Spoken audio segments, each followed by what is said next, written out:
Today, I'm going to be overviewing 5 scientific concepts that I've learned in Food Science and Human Nutrition 101. The first 2 scientific concepts I'm going to cover are the functions of both oils and fats when it comes to cookies and cakes. Cake batter is more liquidy and uses oil.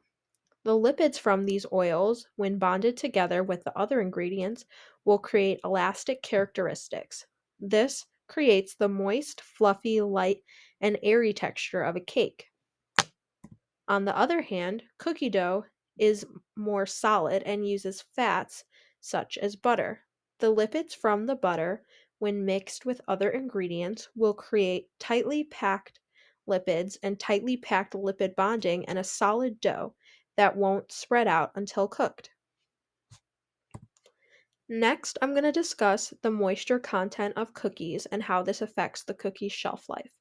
Cookies have an ideal moisture content of around 6% based on the ingredients as well as the ratios of the ingredients. However, this can be altered. The higher the moisture content is for each cookie, the softer it will be, but in result, the shorter the shelf life. However, the lower the moisture content is for each cookie, the harder it will be and the longer the shelf life will be.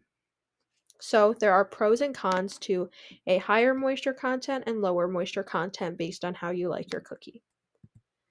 Next, I'm going to talk about emulsion. Emulsion can be applied when making foods like mayonnaise. Emulsion is when you combine 2 liquids that traditionally do not mix well together. For example, in mayonnaise, the egg yolk that is added to contain lecithin. For example, in mayonnaise, the egg yolk that is added contains lecithin. Lecithin is going to serve as our emulsifier for this example. The egg yolk that it contains lecithin has products that love water and are attracted to it, as well as products that deter water. And this allows our products to bind together and, in result, the mayo moisture to thicken and create our final product.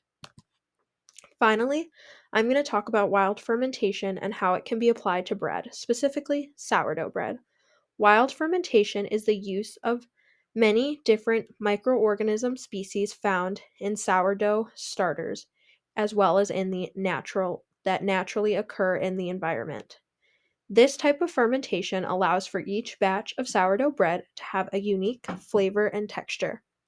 There are many different scientific concepts that can be applied to food science, and it's very interesting to see how they all affect the final product differently.